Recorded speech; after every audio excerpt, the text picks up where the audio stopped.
Olá, estamos iniciando o Teorema de hoje pela UX TV, parceira do canal Futura. Sempre a nossa proposta é uma discussão em torno de um tema atual, contando com a participação de professores e alunos da Universidade de Caxias do Sul. Vamos à questão, à pergunta, ao tema de hoje.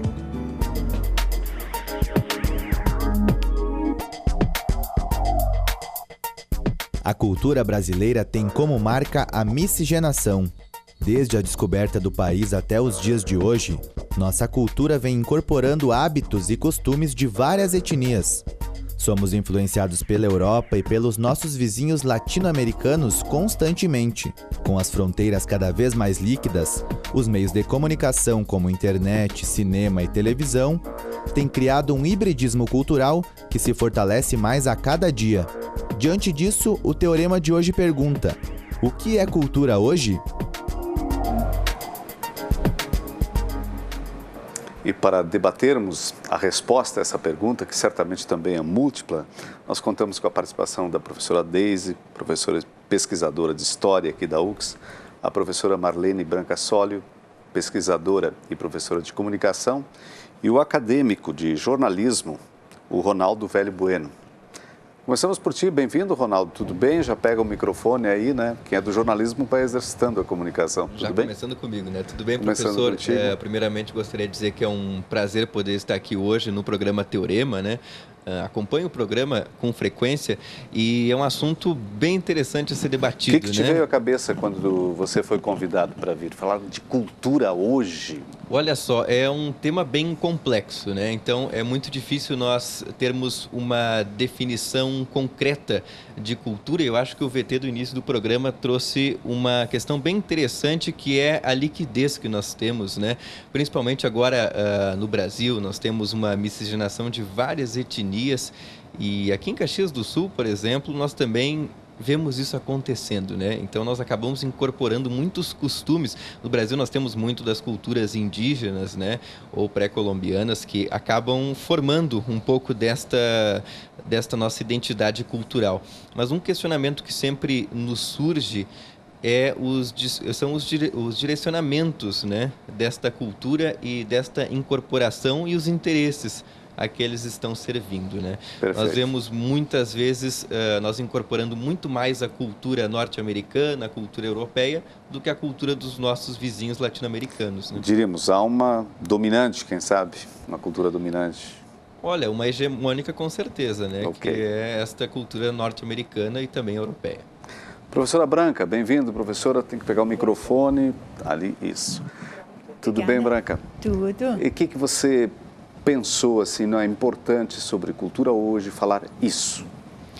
Eu concordo com o que o Ronaldo, né? Ronaldo. Com o que o Ronaldo coloca, mas e tem algumas coisas que eu acho que a gente também precisa pensar. Que cultura é um caldo que se forma, ela não é da ordem do imediato, nem para se instituir, nem para ser desestabilizada, né? A imagem que eu tenho de cultura é a seguinte: tu tens uma bacia, água e barro, terra, né? Que tu joga ali dentro.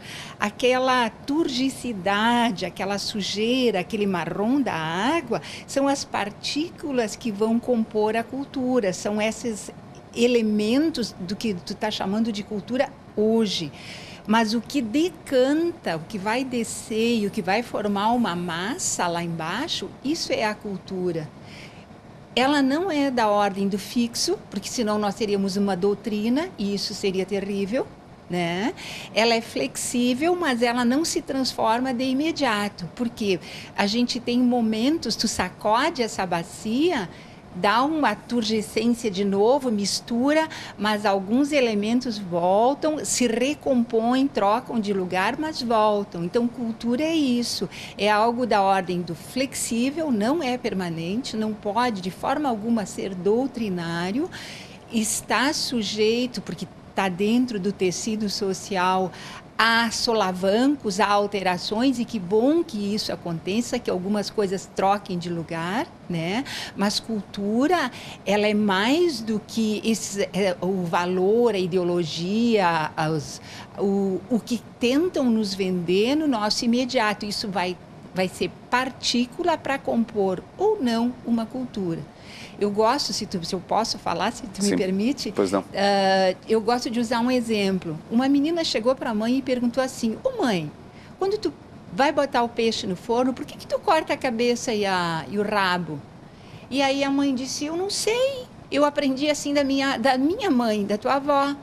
Daí elas disseram: vamos perguntar para a avó? Elas foram perguntar para a avó e a avó disse: por um motivo muito simples, é que naquela época não tinha vasilhame suficiente, com tamanho suficientemente grande para botar o peixe inteiro. Então, essas coisas vão mudando ao longo da história e do tempo na cultura.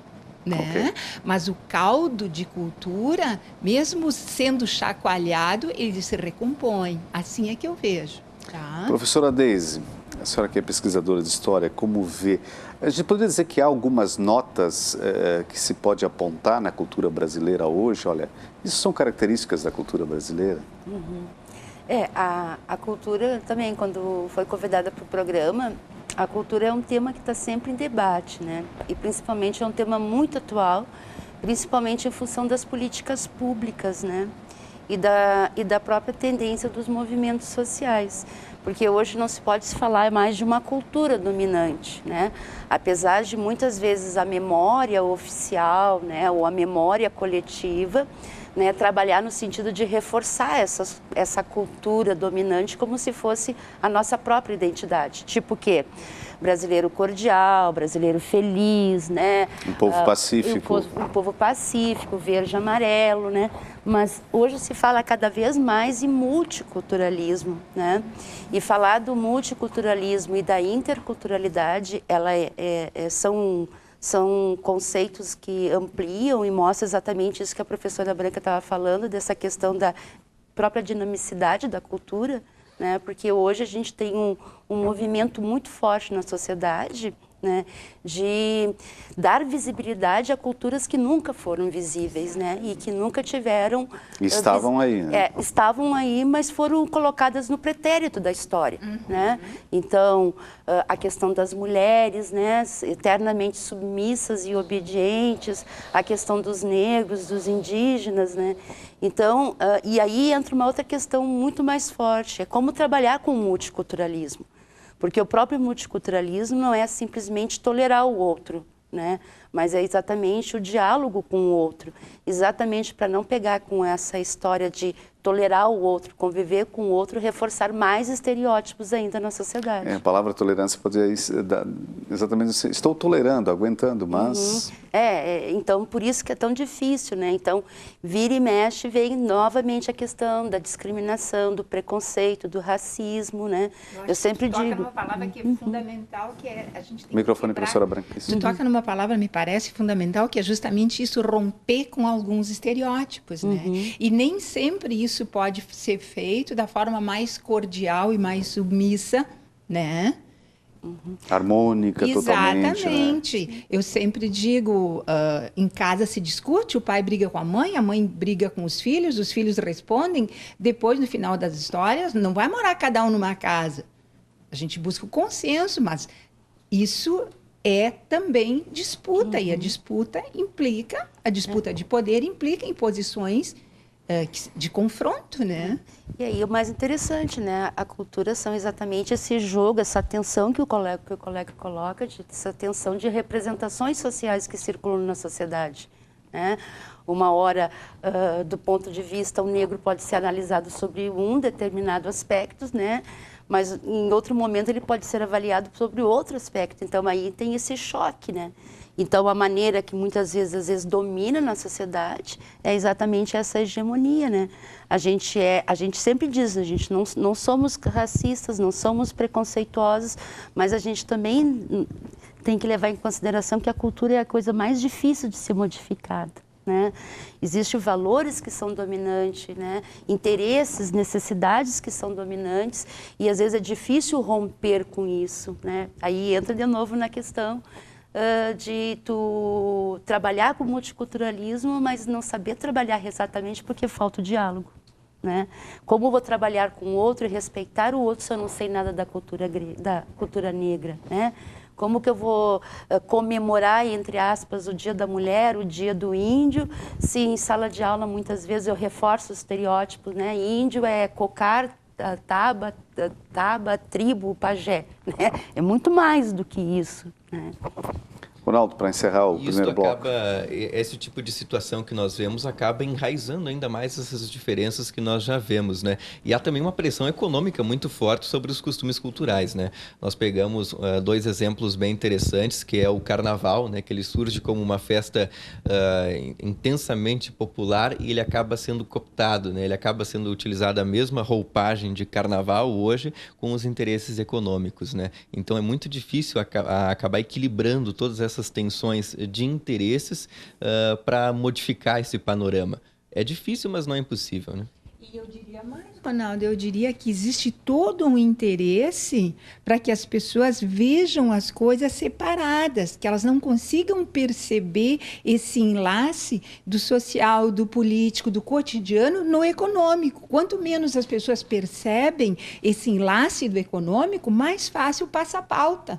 Né? Eu diria isso nesse sentido. Professora Branca, as novas tecnologias, internet, a senhora se dedica muito a isso nas suas pesquisas.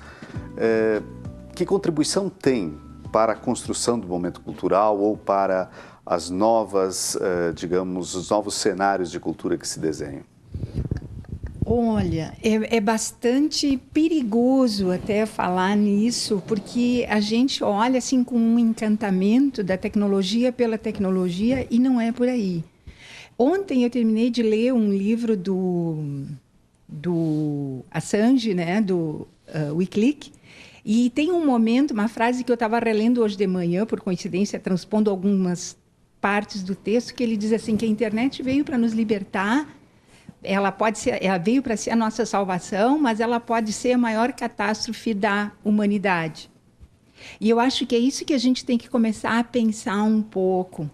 Perder esse encantamento, essa coisa de fetiche da internet e olhar para todos os tentáculos dela. Porque se ela é boa suficientemente para abrir espaço para vozes que nunca foram ouvidas, e nós temos visto isso nesse momento político do Brasil, principalmente, se levantaram muitas vozes que não tinham espaço antes, nós temos que lembrar que ela está aberta para todos e outras vozes se reforçam.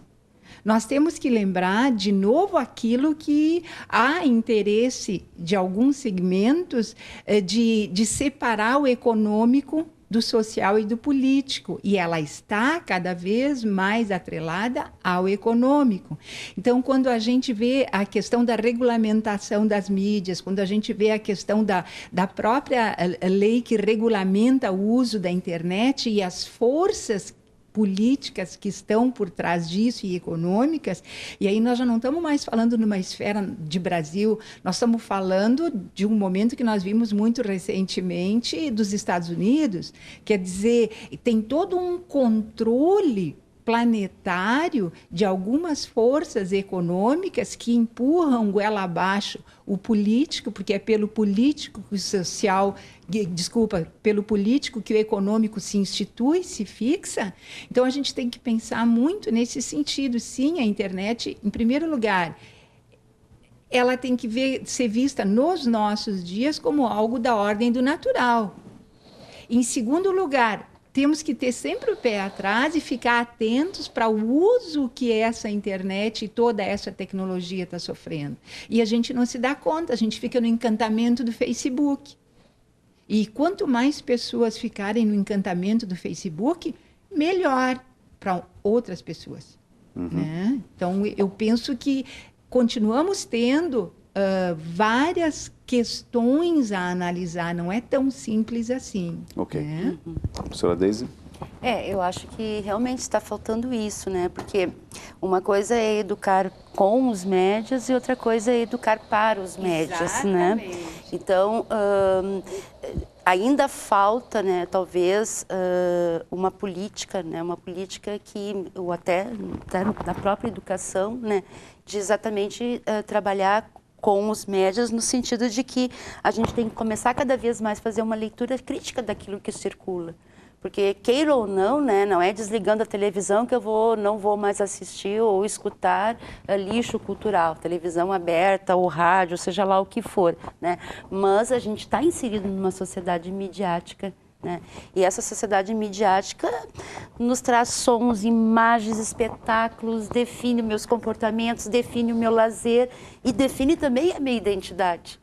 Então, a gente tem que fazer uma crítica muito grande a todos esses produtos culturais que circulam, que nós estamos inseridos neles, e principalmente fazer uma reflexão dentro de uma proposta mais democrática, de construção da cidadania, e pensar nessas vozes invisíveis e na transformação social, fazendo crítica exatamente o que circula nessa sociedade, que modelos de comportamento eles estão sendo oferecidos. Né? A quem eu estou ouvindo?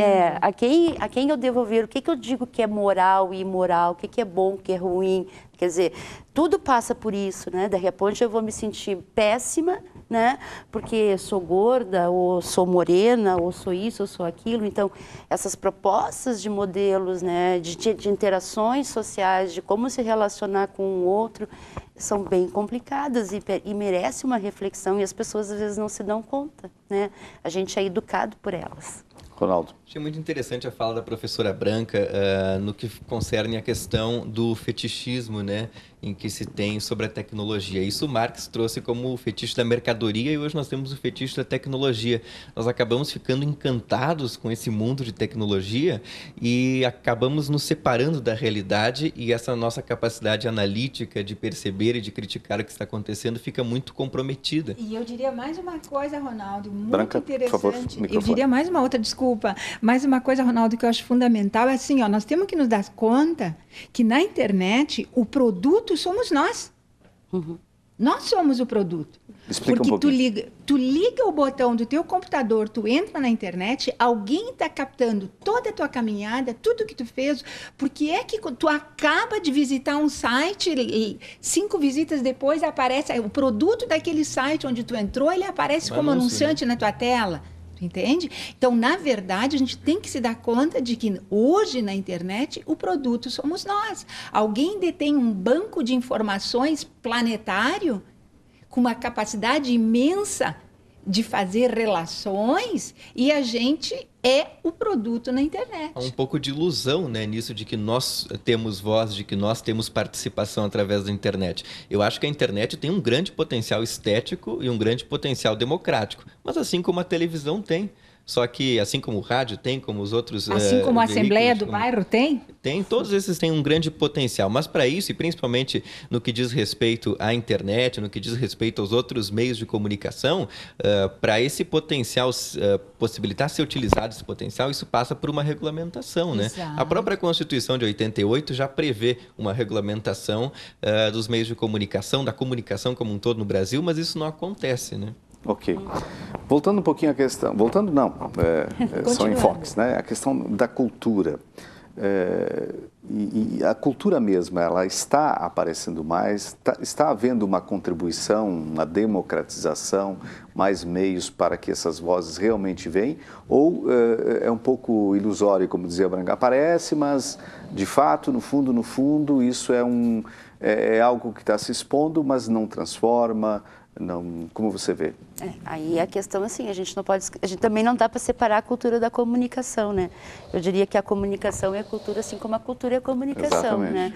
A maneira como a comunicação se posiciona, como os meios de comunicação se posicionam, como os diferentes produtos culturais se posicionam na sociedade, são elementos mediados pela própria cultura, né? Então, por isso que eu digo, tem a lógica tecnológica, sim, né? Os meios de comunicação têm a sua lógica tecnológica. Assistir um programa X produzido por uma televisão e assistir o mesmo programa, né, o mesmo tipo de formato por uma outra rede com outra tecnologia, né, é diferente. Pega uma novela de uma rede, pega uma novela de uma outra rede que tem 45 anos de atuação. É diferente. Então, tem uma lógica tecnológica aí que influi, né, no chamamento disso. Tem uma lógica de lucro, sim, nós estamos numa sociedade que o capitalismo, né, visa o lucro. Mas a gente tem que cada vez mais também refazer reflexões à ordem discursiva que circula, né? Porque às vezes numa mesma televisão, né? Corrupção é feio, né? É feio roubar, claro que é feio roubar, né? E isso eu escuto todos os dias quando eu assisto, né, um telejornal. No final do programa, né, o âncora lá coloca, né, é feio roubar, né, e faz carinha feia. Mas aí eu assisto uma novela e aí eu tenho uma outra moral, feia roubar e não poder levar. Quer dizer, então tu tá permeado, né, e tu tá sendo agredido por diferentes ordens discursivas. Né? E essas ordens discursivas cabe a ti, né? Qual é o teu comportamento diante disso? Será que o brasileiro tem esse patamar para fazer essa crítica? Por quê? Aí entramos em outra questão das instituições, né? Se deposita um papel muito forte na escola, né? O pai, a família, né? Mas ao mesmo tempo deixa seus filhos na frente da televisão ou na frente da internet, sem nenhum tipo de limite, né? Sabe lá o que circula ali, a gente sabe que circula. Essas outras mediações estão, digamos assim, mais enfraquecidas e talvez essa... Sim, eu acho que a lógica do livro, né, da igreja, da família, da comunidade, ela... Aquilo que a Branca dizia, poxa, uma associação de bairro, uma assembleia, é um poder... Eu acho que esse momento, respondendo à pergunta que tu fizeste para a colega, ele é importantíssimo porque ele mostrou assim, ó, sempre se fala na cultura, como alguma coisa da ordem do acabado. Sabe quando tu derrama o conteúdo e fica lisinha a superfície? Aquela superfície lisa é cultura. Isso não é cultura. Né? E esse momento, seja pelo cenário social, seja pelas tecnologias, o que acontece? Ele sacudiu. Então, esse momento da cultura é um momento em que a gente está conseguindo ver as rachaduras dessa cultura hegemônica. E eu acho que isso é fantástico e importantíssimo. Sem dúvida. Ronaldo. Ao mesmo tempo que é importante perceber essas rachaduras, né, nós temos que também analisar que, de certa forma, esses novos meios técnicos nos permitiram, né, analisar e ver essas possibilidades de ruptura. Com certeza, né? É um avanço. Não dá para voltar. Claro. Nós não temos um retrocesso nesse sentido. Não. Mas agora nós temos que aproveitar essas possibilidades. Né? Não deixar passar o carro com os bois andando. Exatamente. Né? E a sociedade brasileira com isso entra em crise, né? Porque como ela está ainda em processo de formação, a sua identidade não está pronta nem acabada, né? Então ela perde esse referencial, afinal, quem eu sou, né? Está um feito muito grande. No momento que a bacia está em movimento, né, professora Branca? Obrigado, Ronaldo, pela presença. Obrigado, professora Branca. Obrigado, Deise. O Teorema de hoje encerra por aqui. Nós voltamos na próxima edição com outro assunto para o debate. Até lá.